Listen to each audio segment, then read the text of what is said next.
पाकिस्तान से cease fire के बीच भारतीय सशस्त्र बलों ने सरहद के अंदर आतंकियों के सफाई के लिए ऑपरेशन चलाया है। आज जम्मू कश्मीर के शोपियां में सुरक्षा बलों का बड़ा ऑपरेशन हुआ और इसमें 3 आतंकी मारे गए हैं। ये सभी आतंकवादी जैश और लश्कर से जुड़े बताए जाते हैं। इनमें एक आतंकी शाहिद अहमद कुट्टे बताया जा रहा है। पहलगाम आतंकी हमले में इसका भी नाम आया था और सुरक्षा बलों ने शोपिया के चोटीपरा में स्थित इसका घर भी मिट्टी में मिलाया था। कुट्टे लश्कर-ए-तैयबा के प्रॉक्सी ग्रुप टीआरएफ का बड़ा कमांडर था। जानकारी के मुताबिक शाहिद पिछले 3 से 4 सालों से कई आतंकवादी गतिविधियों में शामिल रहा था। पहलगाम आतंकी हमले को अंजाम देने में उसकी बड़ी भूमिका मानी जा रही थी। इस तरह पहलगाम हमले के एक आरोपी को मौत की नींद सुलाकर कुछ हद तक सैन्य बलों ने गुनहगारों का हिसाब कर दिया है। मारे गए आतंकियों से AK-47 भी मिला है। शोपिया में आज ही पहलगाम हमले में शामिल 3 पाकिस्तानी आतंकियों के पोस्टर जारी किए गए थे और उन पर 20 लाख रुपए का इनाम भी रखा गया था। सेना ने इन तीनों आतंकियों के मारे जाने की पुष्टि की है।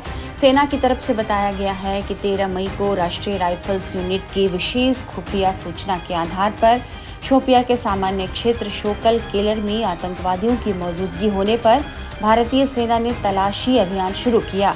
अभियान के दौरान आतंकवादियों ने भारी गोलीबारी शुरू कर दी, जिसके परिणाम स्वरूप 3 कट्टर आतंकवादी मारे गए हैं। कौन था कुट्टे? कुट्टे मोस्ट वांटेड आतंकी था। उसे शोपिया और आसपास के इलाकों में कई आतंकी वारदातों में शामिल माना गया था। वह लश्कर-ए-तैयबा के लिए भर्ती, ट्रेनिंग और ऑपरेशंस के कोऑर्डिनेशन का काम देखता था। भारतीय सुरक्षा एजेंसियों के मुताबिक वह कई युवाओं को आतंकी गतिविधियों में शामिल करने में भी शामिल था। 7 मई को पाकिस्तान और पाकिस्तान अधिकृत कश्मीर में आतंकवादियों के खिलाफ हुए ऑपरेशन सिंदूर के बाद भारत ने यह साफ कर दिया है कि अब आतंक के खिलाफ जीरो टॉलरेंस पॉलिसी होगी। प्रधानमंत्री नरेंद्र मोदी ने ऑपरेशन सिंदूर को लेकर 12 मई की रात 8 बजे राष्ट्र के नाम संबोधन किया था और ऑपरेशन सिंदूर के बारे में जानकारी देते हुए ये साफ साफ कहा था कि आतंकवाद के खिलाफ कार्रवाई अभी सिर्फ स्थगित है, बंद नहीं की गई। वहीं पीएम मोदी ने पाकिस्तान को कड़ी चेतावनी भी दी है। पीएम मोदी ने ऑपरेशन सिंदूर पर बोलते हुए पाकिस्तान को साफ साफ कहा कि भारत पाकिस्तान से तभी बात करेगा जब बातचीत आतंकवाद और पाकिस्तान के कब्जे वाले कश्मीर पर होगी।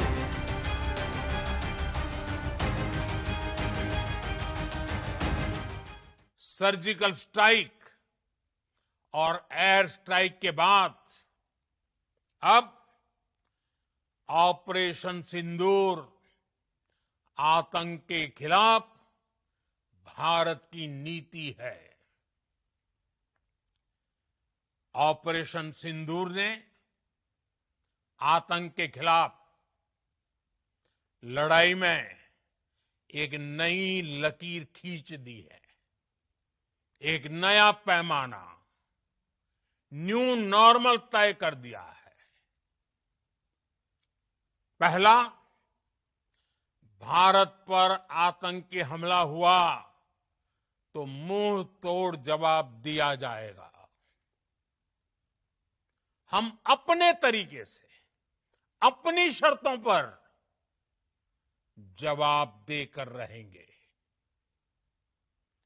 हर उस जगह जाकर कठोर कार्रवाई करेंगे जहां से आतंक की जड़ें निकलती हैं। दूसरा, कोई भी न्यूक्लियर ब्लैकमेल भारत नहीं सहेगा। न्यूक्लियर ब्लैकमेल की आड़ में पनप रहे आतंकी ठिकानों पर भारत सटीक और निर्णायक प्रहार करेगा। तीसरा, हम आतंक की सरपरस्त सरकार और आतंक के आकाओं को अलग अलग नहीं देखेंगे। ऑपरेशन सिंदूर के दौरान दुनिया ने पाकिस्तान का वो घिनौना सच फिर देखा है, जब मारे गए आतंकियों को विदाई देने पाकिस्तानी सेना के बड़े बड़े अफसर उमड़ पड़े। स्टेट स्पॉन्सर्ड टेररिज्म का ये बहुत बड़ा सबूत है। हम भारत और अपने नागरिकों को किसी भी खतरे से बचाने के लिए लगातार निर्णायक कदम उठाते रहेंगे।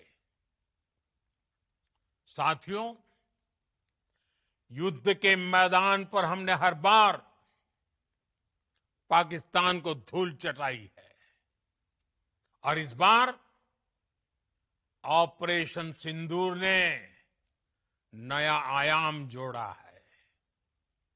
हमने रेगिस्तानों और पहाड़ों में अपनी क्षमता का शानदार प्रदर्शन किया और साथ ही न्यू एज वॉरफेयर में भी अपनी श्रेष्ठता सिद्ध की।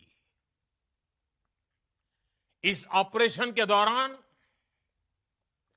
हमारे मेड इन इंडिया हथियारों की प्रामाणिकता सिद्ध हुई। आज दुनिया देख रही है 21वीं सदी के वॉरफेयर में made in India defence equipments, इसका समय आ चुका है। साथियों, हर प्रकार के आतंकवाद के खिलाफ हम सभी का एकजुट रहना, हमारी एकता हमारी सबसे बड़ी शक्ति है। निश्चित तौर पर ये युग युद्ध का नहीं है, लेकिन ये युग आतंकवाद का भी नहीं है। टेररिज्म के खिलाफ जीरो टॉलरेंस, ये एक बेहतर दुनिया की गारंटी है। साथियों, पाकिस्तानी फौज, पाकिस्तान की सरकार जिस तरह आतंकवाद को खाद पानी दे रहे हैं, वो एक दिन पाकिस्तान को ही समाप्त कर देगा। पाकिस्तान को अगर बचना है तो उसे अपने टेरर इंफ्रास्ट्रक्चर का सफाया करना ही होगा। इसके अलावा शांति का कोई रास्ता नहीं है। भारत का मत एकदम स्पष्ट है। टेरर और टॉक एक साथ नहीं हो सकते। टेरर और ट्रेड एक साथ नहीं चल सकते और पानी और खून भी एक साथ नहीं बह सकता। मैं आज विश्व समुदाय को भी कहूंगा, हमारी घोषित नीति रही है, अगर पाकिस्तान से बात होगी तो टेररिज्म पर ही होगी। अगर पाकिस्तान से बात होगी तो पाक ऑक्युपाइड कश्मीर, पीओके, उस पर ही होगी।